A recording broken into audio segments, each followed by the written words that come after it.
Hi hello ನಮಸ್ಕಾರ ವೀಕ್ಷಕರೇ, ನಾನು ನಿಮ್ಮ ಡಾಕ್ಟರ್ ಸಂಹಿತಾ ಉಪಾಧ್ಯಾಯ. ಎಲ್ಲರೂ ಕ್ಷೇಮವಾಗಿದ್ದೀರಾ, ಆರೋಗ್ಯವಾಗಿದ್ದೀರಾ ಎಂದು ಭಾವಿಸ್ತೇನೆ ವೀಕ್ಷಕರೇ. ಹಾಗಿದ್ರೆ ಸ್ನೇಹಿತರೆ, ಇವತ್ತಿನ ಒಂದು ವಿಡಿಯೋ ಅಂದರೆ ಯಾರೆಲ್ಲ ಈ ಒಂದು PUC ಎಕ್ಸಾಮನ್ನು ಬರೆದು ಅನುತ್ತೀರ್ಣರಾಗಿದ್ದರು, ಫಾರ್ ದ ಫಸ್ಟ್ ಟೈಮ್ ಅನುತ್ತೀರ್ಣರಾಗಿ, ಹಾಗೆಯೇ ಇನ್ನೂ ಈ ಒಂದು ಪರೀಕ್ಷೆ ಎರಡರನ್ನು ಬರೀಬೇಕು, ಹಾಗೆ ನನಗೆ ಇಂಜಿನಿಯರಿಂಗ್ ಮಾಡಬೇಕು ಅಂತ ಇದ್ದೀರೋ ಅವರಿಗೆ ಒಂದು ಗುಡ್ ನ್ಯೂಸನ್ನು ತಂದಿದ್ದೀನಿ. ಅದೇನಪ್ಪ ಅಂದರೆ ದ್ವಿತೀಯ PUC ಎರಡು ಪರೀಕ್ಷೆ ಫಲಿತಾಂಶ ಬಂದ ಬಳಿಕವೇ CET ರಿಸಲ್ಟ್ KEA ಇಂದ ಮಹತ್ವದ ನಿರ್ಧಾರವನ್ನು ಬಿಟ್ಟಿದ್ದಾರೆ. ಸೊ ಎರಡನೇ ಪರೀಕ್ಷೆ ಬರೆದ ನಂತರವೇ ಈ ಒಂದು CET ರಿಸಲ್ಟನ್ನು ನಾವು ಕಳಿಸ್ತೇವೆ ಅಂತ ಹೇಳಿದ್ದಾರೆ. ಸೊ CET ರಿಸಲ್ಟನ್ನು ನಾವು ಬಿಡ್ತೇವೆ ಅಂತ ಕೂಡ ಹೇಳಿದ್ದಾರೆ. ಸೊ ಇದೊಂದು ಒಳ್ಳೆಯ ವಿಷಯ, ಗುಡ್ ನ್ಯೂಸ್ ಅಂತಲೇ ಹೇಳಿದ್ದಾರೆ. ಯಾರೆಲ್ಲ ಸ್ಟೂಡೆಂಟ್ಸ್ ಅನುತ್ತೀರ್ಣರಾಗಿದ್ದು ಅವರು ಇಂಜಿನಿಯರಿಂಗಿಗೆ ಹೋಗಬೇಕು, ಹಾಗೆಯೇ CET ಕೂಡ ಬರೆದಿದ್ದಾರೆ ಅಂತ ಹೇಳಿದರೆ ಅವರಿಗೆ ಇದೊಂದು ಉತ್ತಮ ಅವಕಾಶ ಅಂತಲೇ ಹೇಳ್ತಾನೆ. ಸೊ ಕರ್ನಾಟಕ ಪರೀಕ್ಷಾ ಪ್ರಾಧಿಕಾರವು CET ವಿದ್ಯಾರ್ಥಿಗಳಿಗೆ ಸಿಹಿ ಸುದ್ದಿಯನ್ನು ಒಂದನ್ನು ನೀಡಿದೆ. ಅದೇನೆಂದರೆ ದ್ವಿತೀಯ PUC ಎರಡು ಪರೀಕ್ಷೆ ಫಲಿತಾಂಶ ಬಂದ ಮೇಲಷ್ಟೇ CET ರಿಸಲ್ಟ್ ಪ್ರಕಟಿಸಲು ಪ್ರಾಧಿಕಾರ ಮಹತ್ವದ ನಿರ್ಧಾರವನ್ನು ಕೈಗೊಂಡಿದೆ. ಸೊ ವೀಕ್ಷಕರು, ಇದ್ರ ಬಗ್ಗೆ ಈ ಒಂದು ವಿಡಿಯೋದಲ್ಲಿ ಕಂಪ್ಲೀಟಾಗಿ ಮಾತಾಡ್ತಾರೆ. ಸೊ ನೀವೇನು ಮಾಡಬೇಕು, ತಪ್ಪದೇ ಈ ಒಂದು ವಿಡಿಯೋನ ಕೊನೆ ತನಕ ಮಿಸ್ ಮಾಡದೆ ನೋಡಿ ಅಂತ ಹೇಳ್ತಾನೆ. ಸೊ ಅದಕ್ಕಿಂತ ಮುಂಚೆ ನೀವೇನೂ ಕೂಡ ನನ್ನ ಚಾನಲ್ಗೆ ಸಬ್ಸ್ಕ್ರೈಬ್ ಆಗದೆ ನೋಡ್ತಾ ಇದ್ದೀರಾ, ಹಾಗಿದ್ರೆ ಪ್ಲೀಸ್ ಸಬ್ಸ್ಕ್ರೈಬ್ ಆಗಿ, ಶೇರ್ ಮಾಡಿ, ಲೈಕ್ ಮಾಡಿ, ಸಪೋರ್ಟ್ ಮಾಡಿ, ಹಾಗೆ ಕಮೆಂಟ್ ಕೂಡ ಮಾಡಿ ಅಂತ ಹೇಳ್ತಾನೆ. ಹಾಗೆ ಯಾರೆಲ್ಲ ಸಬ್ಸ್ಕ್ರೈಬ್ ಆಗಿದ್ದರೆ ಅವರಿಗೆ ಥ್ಯಾಂಕ್ಸ್ ಲಾಟ್ ಅಂತ ಹೇಳ್ತಾ ಫಟ್ ಅಂತ ವಿಡಿಯೋಗೆ ಹೋಗೋಣ ವೀಕ್ಷಕರೇ.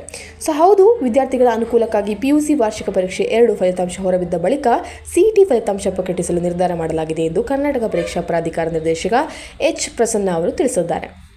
ಸೊ ಅಲ್ಲದೆ ವಿದ್ಯಾರ್ಥಿಗಳಿಗೆ ವಾರ್ಷಿಕ ಪರೀಕ್ಷೆ 1 ಹಾಗೂ ವಾರ್ಷಿಕ ಪರೀಕ್ಷೆ 2ರ ಪೈಕಿ ಯಾವುದರಲ್ಲಿ ಉತ್ತಮ ಅಂಕ ಬಂದಿರುತ್ತದೆಯೋ ಅದನ್ನು ಪರಿಗಣಿಸಲಾಗುತ್ತೆ ಎಂದು H. ಪ್ರಸನ್ನ ತಿಳಿಸಿದ್ದಾರೆ. ಸೊ ಇದರಿಂದ ನಿಮಗೆ ಒಳ್ಳೆಯ ಒಂದು ನ್ಯೂಸ್ ಅಂತಲೇ ಹೇಳ್ತಾನೆ. ಯಾಕಪ್ಪ ಅಂತ ಹೇಳಿದ್ರೆ, ಪಾಪ ವಿದ್ಯಾರ್ಥಿಗಳು ಯಾವುದಾದ್ರೂ ಒಂದು ಸಬ್ಜೆಕ್ಟಲ್ಲೂ ಹೋಗಿದ್ರು ಅವ್ರಿಗೆ ತುಂಬಾ ಬೇಜಾರಾಗುತ್ತೆ ಅಲ್ವಾ. ಯಾಕೆ ಅಂತ ಹೇಳಿದ್ರೆ ಪಾಪ ಏನೋ ಒಂದು ಇದರಿಂದ ಅವರಿಗೆ ಒಂದು ಪರೀಕ್ಷೆಯಲ್ಲಿ ನೀವು ಜಸ್ಟ್ ಪಾಸ್ ಆಗಿರ್ತೀರ ಅಥವಾ ಜಸ್ಟ್ ಫೇಲ್ ಆಗಿರ್ತೀರ. ಸೊ ನಿಮಗೆ ಅದರಲ್ಲಿ ತುಂಬ ಮಾರ್ಕ್ಸ್ ಬೇಕು ಅಂತಲೇ ಇರ್ಬೋದು, ಅಥವಾ ಇನ್ನೂ ಪಾಸ್ ಆಗಬೇಕು ಅಂತ ಹೇಳ್ತೀರಾ. ಅದೇನೇ CET ಒಂದು ಎಕ್ಸಾಮನ್ನು ಕೂಡ ಬರೆದಿರ್ತೀರ. ಹಾಗಿದ್ದಲ್ಲಿ ನಿಮಗೆ CET ಬರೆದ ನಂತರ ಸೀಟ್ ಸಿಗಲು ಸ್ವಲ್ಪ ಕಷ್ಟ ಆಗುತ್ತೆ ಅಲ್ವಾ. ಸೊ ಅದಕ್ಕಿಂತ ಮುಂಚೆ ತುಂಬ ಜನ ದುಡ್ಡಿರೋರು ಏನು ಮಾಡ್ತಾರೆ, ಹೋಗಿ ಬೇಗನೆ ಈ ಒಂದು ಮ್ಯಾನೇಜ್ಮೆಂಟ್ ಸೀಟನ್ನು ಕೂಡ ಮಾಡ್ಕೋತಾರೆ. ಸೊ ಇದರಿಂದ ನಷ್ಟವಾಗೋದು ಯಾರಿಗೆ, ಪಾಪದ ಮಕ್ಕಳಿಗೆ ಅಲ್ವಾ.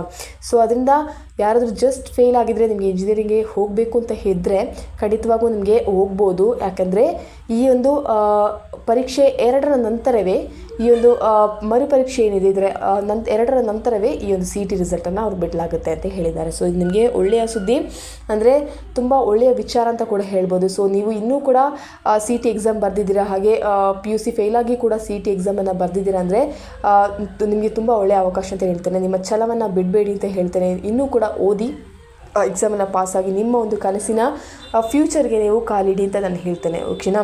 ಸೊ ನೀವು ಯಾವುದೇ ರೀತಿಯಲ್ಲಿ ತೊಂದರೆಗೊಳಗಾಗಬೇಡಿ, ಯಾವುದೇ ರೀತಿಯಲ್ಲಿ ನೀವು ಗೊಂದಲಗೊಳ್ಬೇಡಿ ಅಂತ ಹೇಳ್ತೇನೆ. ಸೊ ನೀವು ಮುನ್ನುಗ್ಗಿ ಅಂತಲೇ ಹೇಳ್ತೇನೆ. ಬಿಕಾಸ್ ಏನಪ್ಪ ಅಂತ ಹೇಳಿದ್ರೆ, ಇವತ್ತಿನ ಒಂದು ಕಾಂಪಿಟೇಟಿವ್ ವರ್ಲ್ಡಲ್ಲಿ ಜಾಬ್ ಆಗಲಿ, ಓದು ಆಗಲಿ ಎಲ್ಲವೂ ಕಷ್ಟವೇ. ಸೊ ನಿಮಗೆ ₹1 ನಿಮ್ಮದಾಗಿ ದುಡಿಬೇಕು ಅಂದರೆ ತುಂಬ ಕಷ್ಟ ಇದೆ ಮಕ್ಕಳೇ. ಹಾಗಾಗಿ ನೀವೇನು ಮಾಡಬೇಕು ಅಂತ ಹೇಳಿದ್ರೆ, ನಿಮ್ಮ ಕಾಲ ಮೇಲೆ ನೀವು ನಿಂತ್ಕೋಬೇಕು ಅಂತ ಹೇಳಿದ್ರೆ ಖಂಡಿತವಾಗ್ಲೂ ನೀವು ₹1 ನಿಮ್ಮದಾಗಿ ನೀವು ದುಡ್ಕೋಬೇಕು ಅಂತ ಹೇಳಿದ್ರೆ ಖಂಡಿತವಾಗಿ ನೀವು ಓದಲೇಬೇಕು. ಹಾಗೆ ಎಷ್ಟು ಹೈಯರ್ ಸ್ಟಡೀಸ್ ಆಗುತ್ತೋ ಅಷ್ಟು ಹೈಯರ್ ಸ್ಟಡೀಸ್ ಮಾಡಿ ಅಂತ ನಾನು ಹೇಳ್ತೇನೆ. ಸೊ ಈಗ MBBS ಆಗಲಿ MD ಕೂಡ ಮಾಡಬೇಕು. ಹಾಗೆ ಇನ್ನು ಇದು ಯಾವುದಾದ್ರೂ ಕಾಮರ್ಸ್ ತಗೊಳ್ಳೋ ವಿದ್ಯಾರ್ಥಿಗಳಾದರೆ ಖಂಡಿತವಾಗ್ಲೂ ನೀವು PU ಮುಗಿಸಿ BCom BCAನ BBAನ ಮಾಡಿ, ಹಾಗೆಯೇ ಅದರ ಒಂದು ಕೋರ್ಸ್ UG ಮಾಡಿ, PG ಕೂಡ ಮಾಡಿ ಅಂತ ನಾನು ಹೇಳ್ತೇನೆ.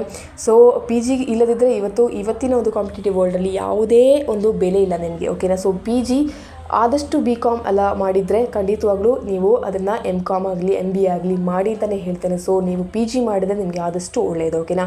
ಸೊ ಅದಾದ ಬಳಿಕವೂ ಓದಿದರೆ ಇನ್ನೂ ಕೂಡ ಒಳ್ಳೆಯದು ಅಂತಲೇ ಹೇಳ್ತೇನೆ. ಸೊ ನಿಮಗೆ ಎಲ್ಲರೂ ಕೂಡ PhD ಹೋಲ್ಡರ್ಸ್ ಆಗಿ ಅಂತಲೇ ಹೇಳ್ತೇನೆ. ಸೊ ಯಾವುದೇ ರೀತಿಯಲ್ಲಿ ಎಲ್ಲರೂ ಕೂಡ ಒಂದು ಆಸೆ ಅಲ್ವಾ, ಡಾಕ್ಟರ್ ಆಗಬೇಕು ಅಂತ ತುಂಬ ಮಕ್ಕಳಿಗೆ ಆಸೆ ಇರುತ್ತೆ ಪಾಪ. ಸೊ ಆದರೆ ಅವರ ಒಂದು ಮನೆಯ ಪರಿಸ್ಥಿತಿ ಆಗಲಿ, ಮನದ ಪರಿಸ್ಥಿತಿಯಿಂದಾಗಲಿ ಅವರಿಗೆ ಈ ಒಂದು ಮಟ್ಟಕ್ಕೆ ತಲುಪಲಿಕ್ಕೆ ಆಗಿರೋದಿಲ್ಲ.